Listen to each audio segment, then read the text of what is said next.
Hello বন্ধুরা, আজ আমি তোমাদের সাথে শেয়ার করব পাটিসাপটা রেসিপি। এই রেসিপিটি কিন্তু খুবই সহজ। আমি কিন্তু একদম অল্প উপকরণ দিয়ে তোমাদের এই পাটিসাপটা পিঠে তৈরি করা দেখাবো। আমি নিয়েছি 1.5 কাপ পরিমাণ মতো ময়দা। 1.5 কাপ পরিমাণ মতো ময়দায় নেব হাফ কাপের থেকে একটু বেশি পরিমাণ সুজি, আর দিয়ে দেব সেই পরিমাণ চিনি, আর সামান্য পরিমাণ দিয়ে দেব এতে নুন। একদম সামান্য পরিমাণ নুন এতে অ্যাড করে তারপর আমি এই শুকনো উপকরণগুলো সবগুলো ভালো করে চামচের সাহায্যে নাড়াচাড়া করে সবগুলো মিশিয়ে নেব। মিশিয়ে নেওয়ার পরে আমি এতে কিন্তু দুধ দিয়ে দেব। রুম টেম্পারেচারে দুধ আমি এতে অ্যাড করব। প্রথমে একসাথে অনেকটা দুধ আমি এতে অ্যাড করব না, অল্প অল্প করে দেব, তাতে ভালোভাবে বোঝা যাবে যে কতটা পরিমাণ লাগবে।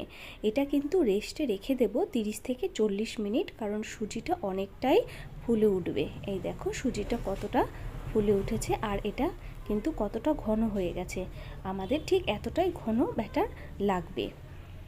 এরপর একটা প্যান বসিয়ে তাতে হালকা তেল আমি দিয়ে দেব। আর এটা কিন্তু একদমই লো ফ্লেমে ভাজতে হবে, তা না হলে কিন্তু এটা লাল হয়ে যাবে, ওপরের পিঠটা দেখতে ভালো লাগবে না।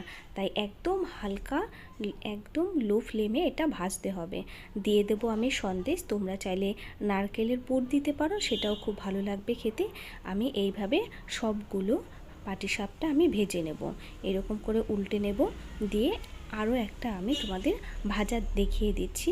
এরকম করে সবগুলো আমি ভেজে নেব, তাহলেই কিন্তু তৈরি হয়ে যাবে খুব সহজ পদ্ধতিতে পাটিসাপটা পিঠে। তোমাদের এই রেসিপিটি কেমন লাগলো অবশ্যই কমেন্ট করে জানিও। আজকের মতো টাটা বন্ধুরা, ভালো থাকবে, সুস্থ থাকবে, বাই।